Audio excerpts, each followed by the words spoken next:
Muy bien, pues como bien indica el título de esta tesis, el trabajo va a centrarse en el estudio del metabolismo neto de la comunidad microbiana oceánica.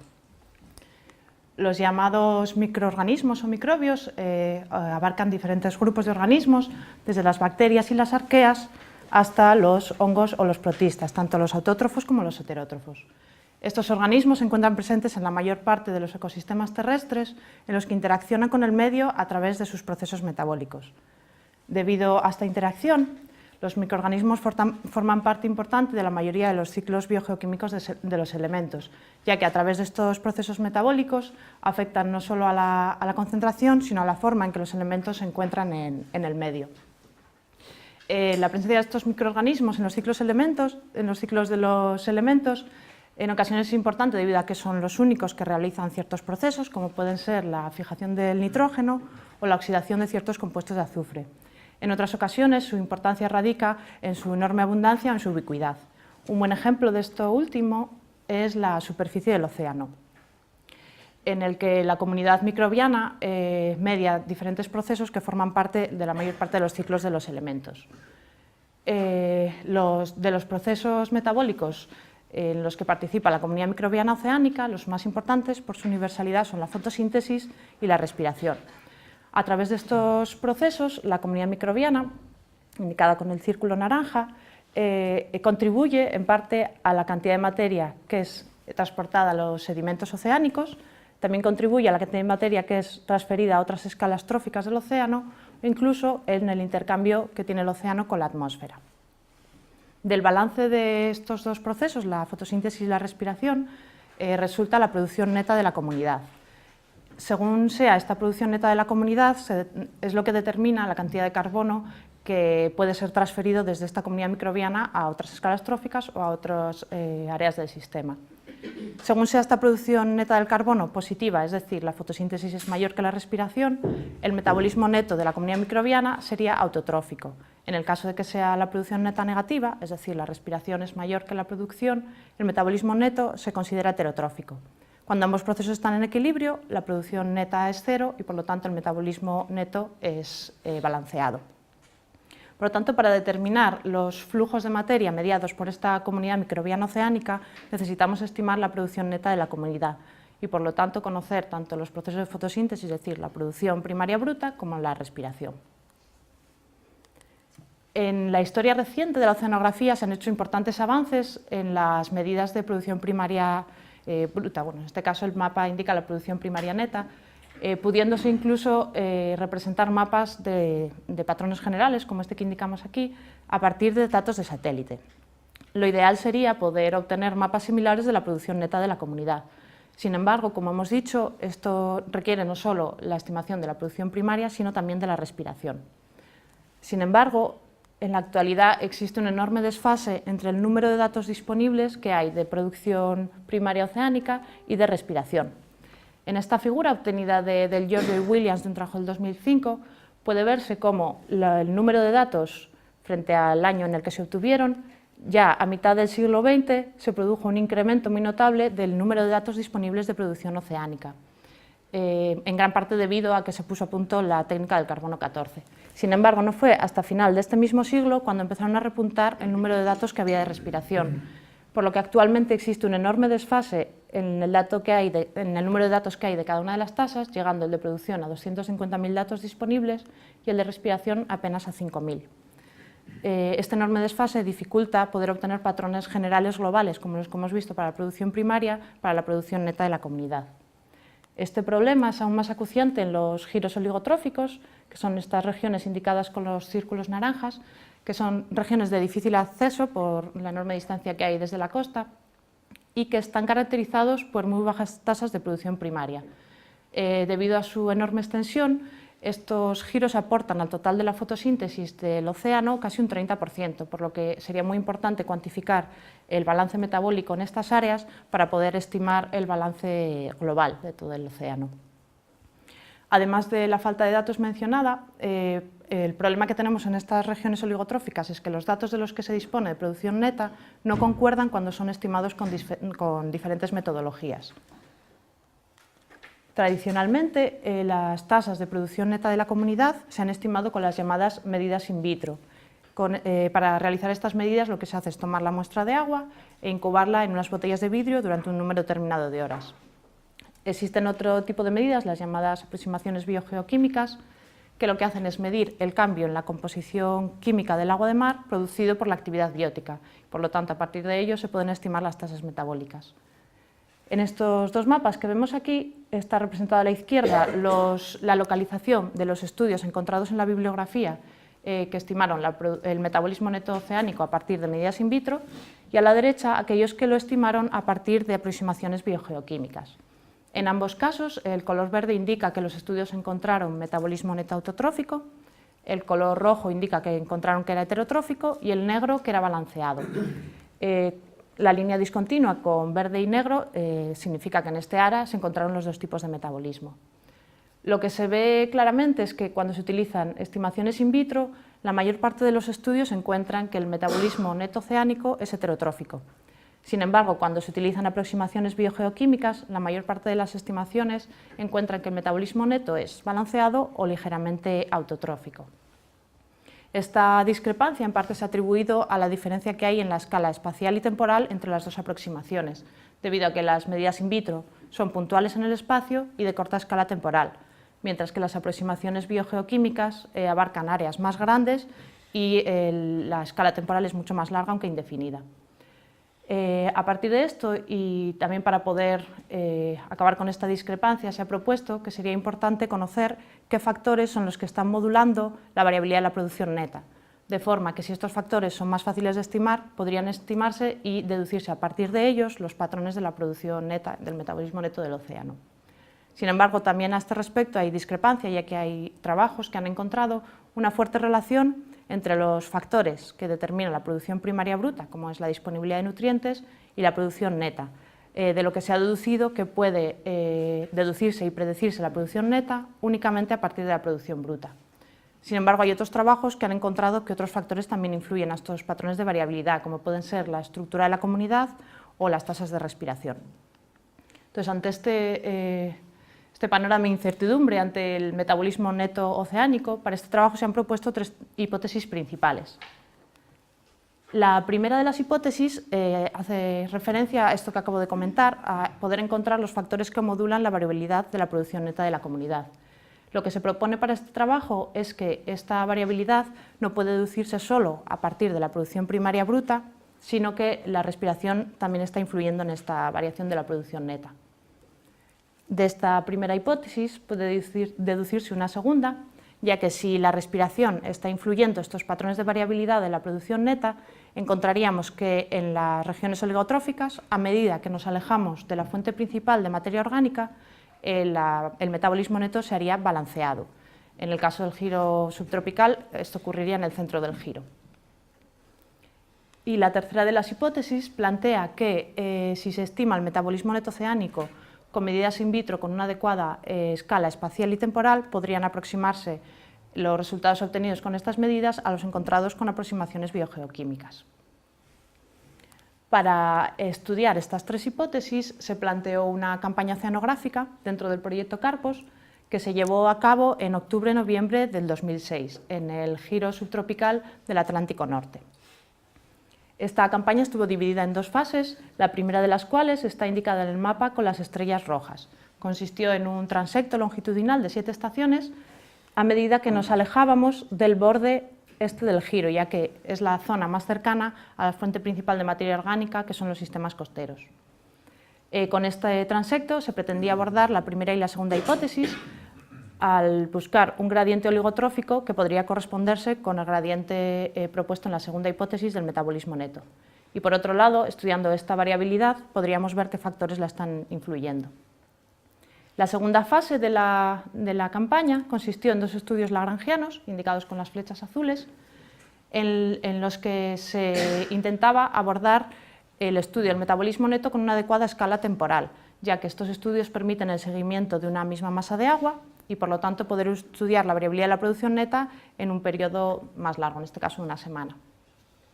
Estos estudios, aunque son muy útiles, son realmente escasos, sobre todo en las regiones oligotróficas, debido a la dificultad de su logística y al alto coste de su realización. En todas las estaciones estudiadas durante esta campaña se analizó la estructura termoalina mediante perfiles de CTD y se midió tanto la concentración de clorofila A como de nutrientes.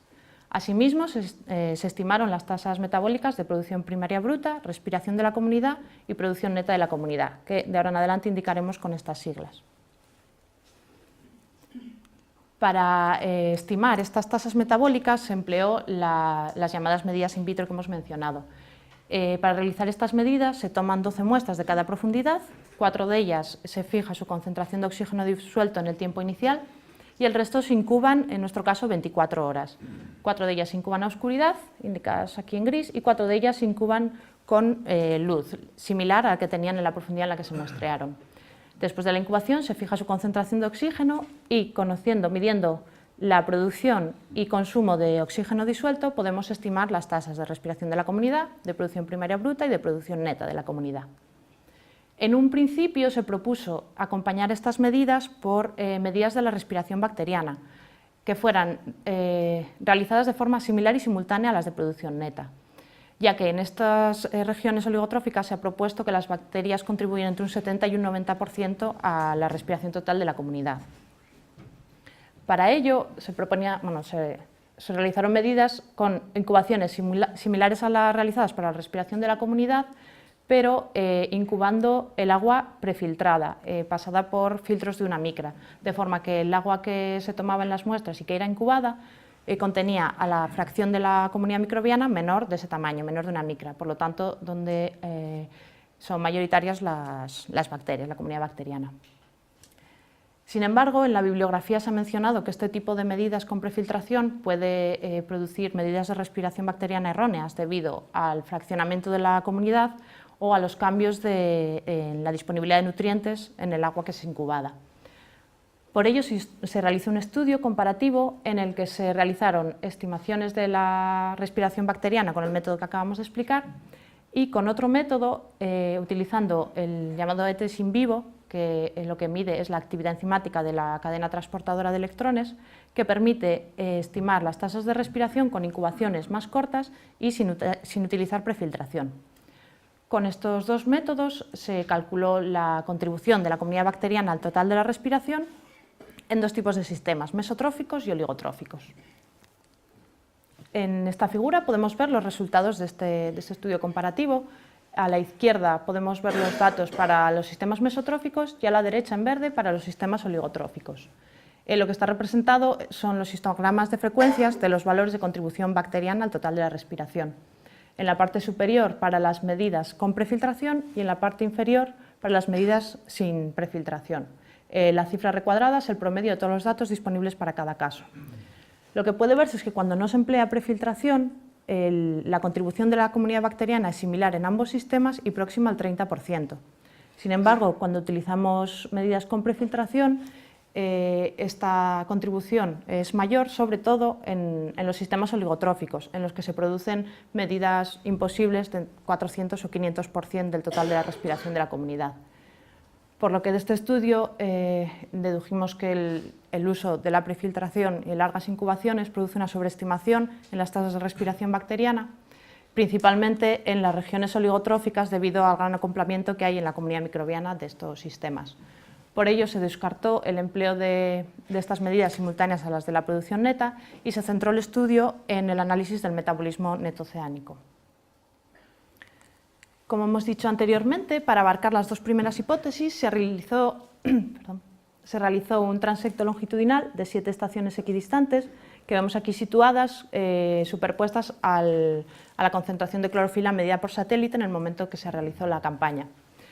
Estas 7 estaciones se localizaron de forma que nos íbamos alejando de la fuente principal de materia orgánica, que son los sistemas costeros. En la parte de la derecha, en estas secciones, podemos ver los datos de temperatura y de salinidad que se encontraron a lo largo de las 7 estaciones del transecto. En el eje Y está representada la profundidad y en el eje X representamos la distancia que se recorrió desde el inicio del transecto. Las estaciones que están indicadas arriba se corresponden con el número y la localización en el mapa. Y la línea discontinua representa la profundidad de la capa de mezcla. Lo que puede verse es que la capa superficial, el agua superficial de la capa de mezcla se hizo cada vez más cálida y más salina a medida que nos desplazábamos hacia el centro del giro, cosa que era esperable ya que las condiciones se hacen más oceánicas y oligotróficas hacia el oeste. Lo que destaca es el hundimiento de las isolíneas en la estación número 5, que se vio que estaba afectada por un giro anticiclónico de mesoscala. En estas secciones está representada de forma similar la concentración de nitrato en la parte superior y de clorofila A en la parte inferior. La línea negra representa la profundidad de la nitraclina. Como podemos ver, la nitraclina se hundió hacia el centro del giro y la concentración del máximo profundo de clorofila se fue haciendo menor. En ambos casos, con la excepción una vez más de la estación 5, que como ya hemos dicho, está afectada por un giro anticiclónico de mesoscala. Esto lo que nos indica es que, tal y como esperábamos, a medida que nos alejamos de la fuente de materia costera, encontramos condiciones más oligotróficas. Este gradiente nos permite analizar si existe o no el gradiente que habíamos propuesto de metabolismo neto en la segunda de las hipótesis. En esta figura están representadas las tasas metabólicas que se midieron a lo largo del transecto. En verde, la producción primaria bruta, en rosa, la respiración de la comunidad y en negro, la producción neta de la comunidad. Todas ellas están integradas por la capa fótica y ponderadas por la profundidad de esta, y están representadas, una vez más, con respecto a la distancia que se recorrió en el transecto. Podemos ver que a lo largo de este transecto, a medida que nos acercamos a las estaciones más oligotróficas, disminuyeron las tasas tanto de producción primaria bruta como de respiración, ambas con la excepción de las elevadas tasas que se encontraron en la estación 5. Sin embargo, la disminución de la producción primaria bruta fue más acentuada que la de la respiración en estas estaciones más oligotróficas, por lo que se encontró es que la producción neta de la comunidad fue próxima a cero cerca del borde del giro y, sin embargo, se hizo heterotrófica en las regiones más oligotróficas, por lo que vemos que no encontramos el gradiente que esperábamos y que habíamos propuesto en la segunda hipótesis, ya que lo que nosotros proponíamos es que, a medida que se hacía más oligotrófico el sistema, la producción neta de la comunidad se acercaría al cero. Sin embargo, esta variabilidad encontrada sí que nos permite ver cómo afectan la producción primaria bruta y la respiración a la variabilidad de la producción neta. Como en la bibliografía se ha propuesto principalmente que esta variabilidad está controlada por la producción primaria bruta, hemos comprobado lo primero si se cumple una relación similar a la encontrada en la bibliografía entre las tasas de producción y la disponibilidad de nutrientes. En ambos casos nos ha incluido la estación 5, que como hemos visto rompe el gradiente de oligotrofía. Vemos que la relación entre las tasas y la disponibilidad de nutrientes en ambos casos es significativa y que llega a explicar un 92% de la variabilidad encontrada de la producción neta de la comunidad. Por lo que parece que a lo largo de nuestro transecto sí que la producción primaria bruta estaba controlando la variabilidad de la producción neta que se encontró. Por ello, si esto es así, podría deducirse y predecirse la variabilidad de la producción neta con modelos que se basaran en las tasas de producción bruta únicamente. Para comprobar esto, escogimos dos modelos de la bibliografía. Ambos modelos, el de Serret y colaboradores del 2009 y el de Duarte y colaboradores del 2001, representaban la ecuación de una regresión lineal entre la producción primaria y el metabolismo neto. En ambos casos, los datos con los que se construyó el modelo están obtenidos del Océano Atlántico y el rango de datos de producción primaria bruta con el que se construyeron era similar al que nosotros medimos en el transecto, por lo que sería esperable que ambos pudieran predecir adecuadamente la producción neta. En estas figuras lo que está representado es el resultado de aplicar las ecuaciones de los dos modelos, el de Serret en la parte superior y el de Duarte en la parte inferior, a los valores de producción bruta que se midieron a lo largo del transecto. De esta forma, los valores de producción neta predichos se representan con el círculo amarillo y están acompañados del error estándar de predicción de cada uno de los modelos. Y pueden compararse frente a los valores que se midieron a lo largo del transecto, representados por el punto negro. Lo que puede verse es que en ambos casos la variabilidad estuvo bien aproximada en cuanto a que las tasas de producción neta predichas por los modelos son mayores en las primeras estaciones y se hacen más pequeñas en las estaciones más oligotróficas. Sin embargo, como podemos ver, el modelo de Serret predice tasas de producción neta mucho más altas de lo que realmente se encontraron. Esto puede ser debido a que las tasas de respiración asociadas a los valores con que se generó el modelo eran mucho menores que las que se midieron a lo largo de nuestro transecto. Por ello se produce esta sobreestimación con unas tasas similares de producción primaria bruta. Sin embargo, el modelo de Duarte aproxima adecuadamente no solo la variabilidad, sino la magnitud de las tasas, por lo que parece que sería adecuado para predecir los patrones de variabilidad de la producción neta en esta región. Para comprobar que esto puede usarse de forma universal para la región y no solo para los datos encontrados en nuestro transecto, lo que hicimos fue aplicar este mismo modelo a otra campaña independiente, la AMT11, que consistió en un transecto latitudinal del Atlántico. De la misma forma están representadas las tasas predichas por el modelo de Duarte y colaboradores y comparadas con las tasas medidas. Una vez más, el modelo predice adecuadamente la variabilidad que se encontró a lo largo de la campaña AMT11. Sin embargo, precisamente en las regiones subtropicales, es decir, entre 15 y 30 grados sur y cerca de 30 grados norte, estas tasas predichas por el modelo estaban subestimadas, lo que es debido a las altas tasas de respiración que se midieron en la campaña con la que se generó el modelo comparadas con las que se midieron en la campaña MT11. Por ello, podemos decir que sí que la producción primaria bruta es un factor que modula la variabilidad de la producción neta a nivel local, como hemos visto en los resultados de nuestro transecto. Sin embargo, la variabilidad de la respiración está impidiendo que podamos deducir a nivel regional los patrones del metabolismo neto a partir únicamente de la producción primaria bruta. Por ello, con respecto a la primera hipótesis, vemos que sí que parece que la respiración está implicada en la variabilidad de la producción neta y con respecto a la segunda hipótesis vemos que el gradiente que buscábamos con metabolismo neto balanceado en el centro del giro no se encontró. Sin embargo, hay que decir que aunque los resultados de este transecto son realmente valiosos, 7 estaciones no podemos decir que es suficiente para generar patrones de toda la región, para generar patrones generales.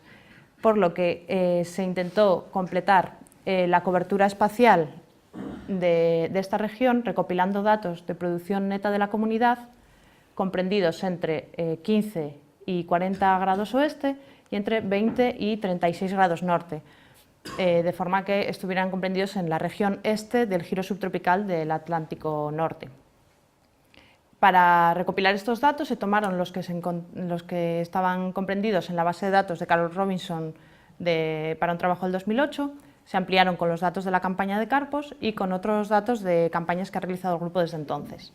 En total disponemos de 59 valores de producción neta de la comunidad integrada en la columna de agua. Para analizar el metabolismo neto de una región, habitualmente lo que se hace es promediar todos los valores disponibles de producción neta. Si nosotros hacemos eso con nuestros 59 datos, encontramos que el metabolismo neto de la región sería de menos 24 milimoles de oxígeno por metro cuadrado y día. Asimismo, si estudiamos la distribución de estos valores, vemos que la mayor frecuencia se encuentra en valores próximos a cero, entre 0 y menos 20 milimoles de oxígeno metro cuadrado y día, y que el 79% de estos valores es negativo. Ambos análisis lo que nos indican es que el metabolismo neto de la región sería heterotrófico. Sin embargo, no nos dicen nada con respecto a la distribución espacial de este metabolismo. Si comparamos las tasas medidas, las tasas recopiladas de producción neta de la comunidad con respecto a su localización en longitud, podemos ver que aunque parece que hay una ligera tendencia, esta tendencia no es significativa, aunque sí que parece que las tasas negativas se hacen más próximas a cero, cerca del centro del giro, pero esta enorme dispersión podría estar afectando a esta regresión, por lo que se decidió es hacer un análisis en el que en lugar de estudiar la magnitud de las tasas de producción neta de la comunidad, se analizara la frecuencia con la que se encontraba cada tipo de metabolismo. Para ello se dividió la región en franjas de 5 grados de longitud y se clasificaron los datos de producción neta según fueran positivos como autotróficos o negativos como heterotróficos, como habitualmente se hace en la bibliografía. De esta forma, estudiando con qué frecuencia aparecía cada uno de esos tipos de metabolismo en cada una de las franjas, podíamos ver la distribución en toda la región. Podemos ver aquí los resultados para este análisis. En azul marcamos la frecuencia con la que se encuentra heterotrofía en cada sección y en verde la frecuencia con la que encontramos autotrofía. lo que se encuentra es que de forma homogénea a lo largo de todo el rango de longitud predomina el metabolismo neto heterotrófico aproximándose al 80%. Es decir, que en el 80% de los casos se encontraría metabolismo neto heterotrófico a lo largo de toda la región. Sin embargo, este tipo de clasificación impide comprobar la hipótesis que nosotros habíamos planteado, ya que se había propuesto que el metabolismo se hace balanceado en el centro del giro. Y esta clasificación no abarca este metabolismo, ya que requeriría que el valor de producción neta fuera exactamente cero, cosa que es realmente difícil de encontrar. Sin embargo, sabemos que el metabolismo neto balanceado es ecológicamente posible. Por ello, lo que se propone es utilizar una herramienta de análisis, que es el intervalo de confianza, para estudiar si estos valores son realmente significativamente diferentes de cero o no. En el caso de que sean significativamente diferentes de cero, serían positivos autotróficos y si son negativos heterotróficos. Cuando no se pueden diferenciar significativamente de cero, el metabolismo se considera balanceado. De esta forma, si realizamos el mismo análisis de frecuencias de cada uno de estos tipos de metabolismo, encontramos que con la adecuada caracterización sí que existe un gradiente longitudinal en el que disminuye la frecuencia con la que se encuentra el metabolismo heterotrófico y autotrófico y, sin embargo, aumenta la frecuencia con la que se encuentra el metabolismo neto balanceado, llegando a ser del 80% en el centro del giro, por lo que parece que sí que existe la tendencia que nosotros habíamos propuesto en la segunda de las hipótesis, a hacerse el metabolismo neto balanceado a medida que nos alejamos de la fuente principal de materia orgánica que estaría localizada en el borde este del giro. Ya se ha visto en la bibliografía anteriormente que en esta región disminuyen hacia el oeste las tasas de producción primaria bruta y respiración. En esta figura de Gis y colaboradores puede verse con datos que en gran parte están contenidos también en nuestra base de datos, disminuyen hacia el oeste tanto las tasas de respiración como las de producción. Si el factor que está modulando la variabilidad encontrada en esta región de la producción neta fuera la producción primaria bruta, lo que deberíamos encontrar es que este metabolismo disminuye a medida que lo hace la producción primaria bruta. Sin embargo, como acabamos de describir, los valores de producción neta de la comunidad se hacen más próximos a cero hacia el oeste, es decir, que el metabolismo neto aumenta hacia el oeste. Si nos fijamos de nuevo en esta figura, vemos que la pendiente con la que disminuye la respiración es más marcada que la de disminución de la producción primaria bruta, lo que podría explicar la tendencia que nosotros hemos encontrado. Por lo tanto, podemos decir que sí que existe el gradiente del metabolismo neto que habíamos propuesto en la segunda de las hipótesis y que la respiración, una vez más, confirmamos que está fuertemente implicada en la variabilidad de la producción neta de la comunidad. El encuentro de este gradiente de metabolismo puede tener mucha importancia a la hora de calcular el metabolismo neto de la región completa, ya que, como hemos dicho antes, habitualmente esto se calcula a partir del promedio de todos los valores, lo que presupone una homogeneidad espacial en las tasas de producción neta de la comunidad. Si hacemos un cálculo a partir de este promedio, multiplicándolo simplemente por el área de estudio, vemos que el metabolismo neto para la región sería de 8 teragramos de carbono al año. Sin embargo, hemos visto que el gradiente nos indica que cerca del centro del giro, cerca del 80% de los casos serían muy próximos a cero, no se podrían diferenciar significativamente de cero. Si tenemos en cuenta este gradiente longitudinal, el metabolismo neto de la región disminuiría a menos 3 teragramos de carbono al año, lo que representa un 67% menos de heterotrofía en esta región. Para hacer un ejercicio de análisis y ver cómo afectaría esto a la comparación con las aproximaciones biogeoquímicas, hemos tomado el trabajo de Hansel y colaboradores del 2004, en el que estiman los flujos de entrada y salida de carbono disuelto en la región subtropical del Atlántico Norte. Con estas aproximaciones biogeoquímicas, lo que estiman es que en esta región hay una entrada neta de carbono de 0,7 moles de carbono por metro cuadrado al año, que sería la que pudiera sostener la posible heterotrofia de la región.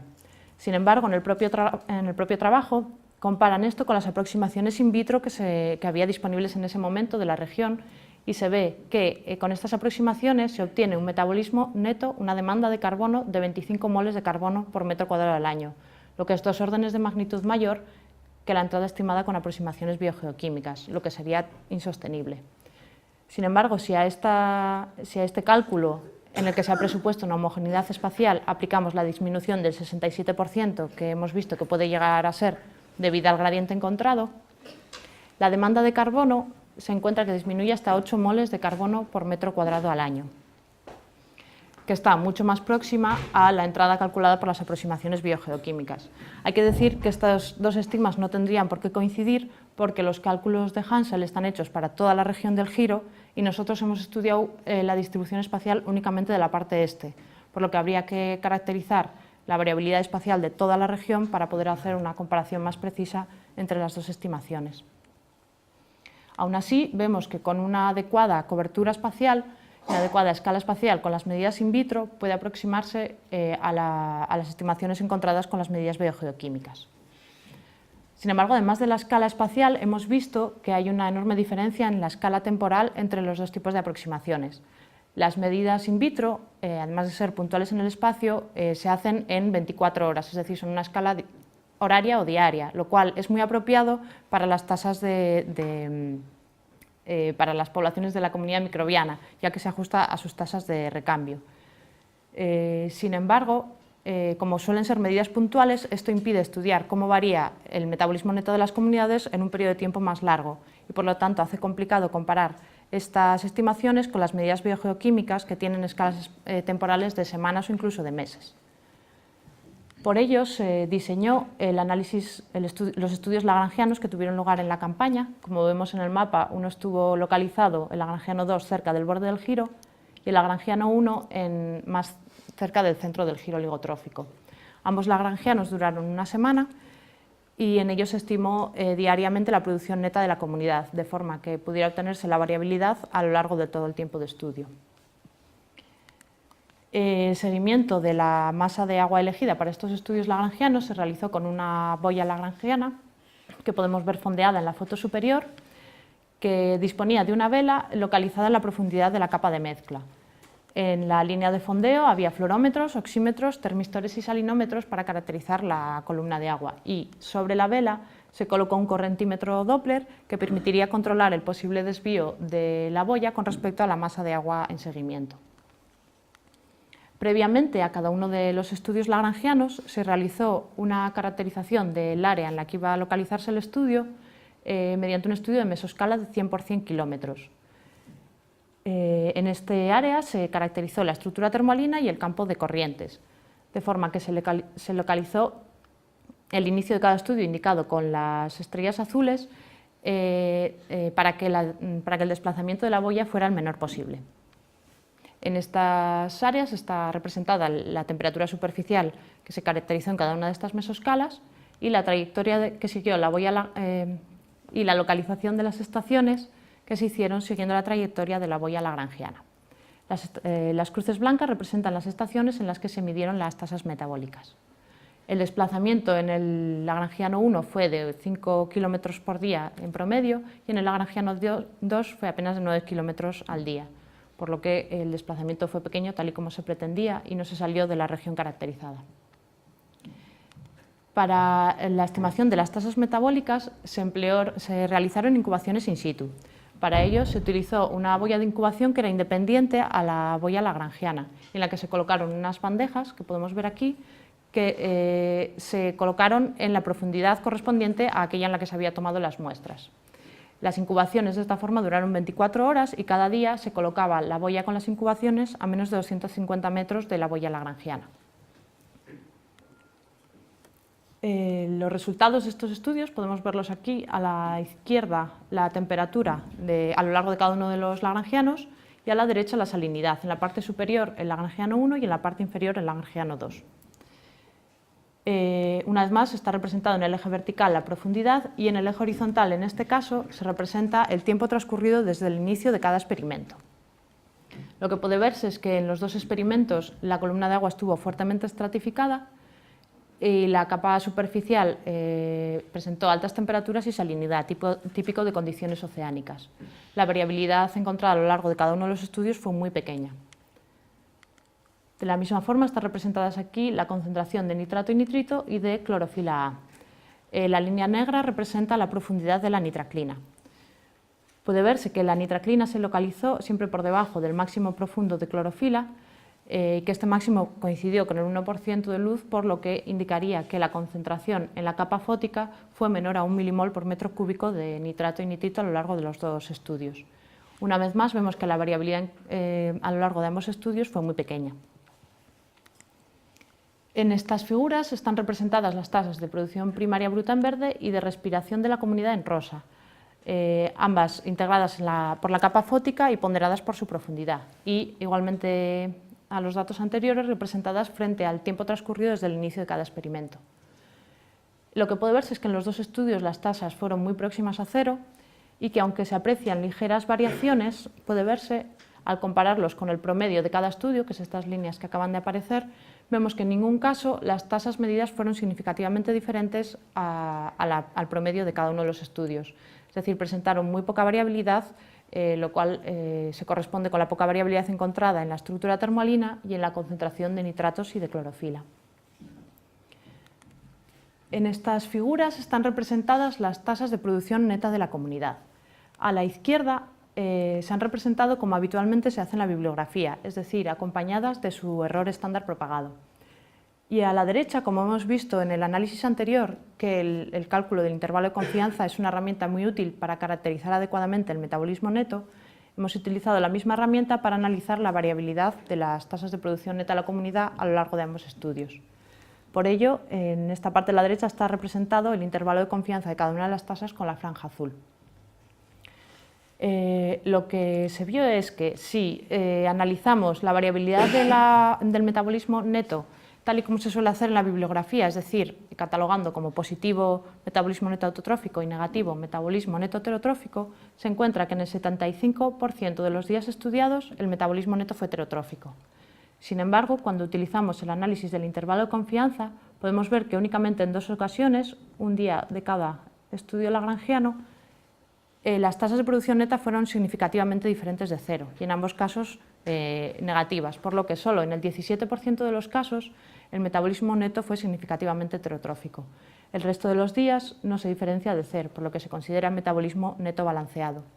Es decir, el análisis del intervalo de confianza nos ha permitido ver que el metabolismo neto en estas regiones oligotróficas puede ser mucho más balanceado de lo que previamente se ha observado en la bibliografía.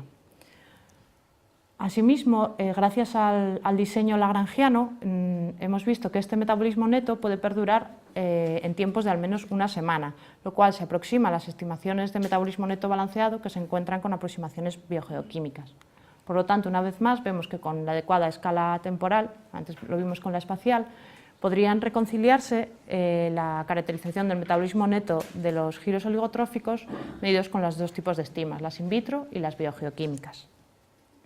Haciendo una recopilación de todo lo dicho, para este trabajo se han encontrado importantes observaciones que pueden ser de gran utilidad a la hora de estimar el metabolismo neto de las regiones oligotróficas. En primer lugar, se ha observado la importancia que tienen las tasas de respiración para determinar los patrones, sobre todo regionales, del metabolismo neto oceánico. Por otro lado, se ha encontrado un gradiente en la región de estudio, en este caso el giro subtropical del Atlántico Norte, que tiene importantes implicaciones a la hora de calcular el metabolismo neto global de toda la región. Y por último, se ha visto que con la adecuada escala espacial y temporal podrían reconciliarse las estimaciones del metabolismo neto encontradas por las aproximaciones in vitro con las encontradas por las aproximaciones biogeoquímicas. Por lo que, si así lo cree necesario el tribunal, pasaría a leer las conclusiones. Por favor. El empleo de técnicas de prefiltración como método para estimar la respiración bacteriana produce la sobreestimación de la contribución de las bacterias a la respiración total de la comunidad del plancton microbiano, que podría ser potenciada por la realización de incubaciones de larga duración. El cálculo del intervalo de confianza a partir del error asociado a las medidas de producción neta de la comunidad es imprescindible para cuantificar el metabolismo neto de la comunidad microbiana planctónica oceánica y caracterizar adecuadamente su variabilidad espacial y temporal. Existe un patrón de distribución longitudinal en las tasas de producción neta de la comunidad en la parte este del giro subtropical del Atlántico Norte, disminuyendo el grado de heterotrofia hacia el centro del giro a medida que aumenta la distancia a la costa. La contribución de la comunidad bacteriana al total de la respiración de la comunidad es menos variable de lo que anteriormente se había asumido A lo largo de un gradiente longitudinal de productividad en sistemas meso- y oligotróficos, esta contribución se aproxima al 30%. La producción neta de la comunidad microbiana planctónica en el sistema oligotrófico del giro subtropical del Atlántico Norte no está modulada únicamente por la variación de las tasas de producción primaria bruta. La variabilidad espacial y temporal de las tasas de respiración impide que se puedan generar modelos universales para predecir la producción neta de la comunidad a partir únicamente de los valores de producción primaria bruta. Cuando se caracteriza la variabilidad de la producción neta de la comunidad con la adecuada escala temporal y espacial, el metabolismo neto del giro oligotrófico del Atlántico Norte resultante es un 67% menos heterotrófico que el encontrado a partir de medidas puntuales y más dispersas en el espacio y en el tiempo. Muchas gracias.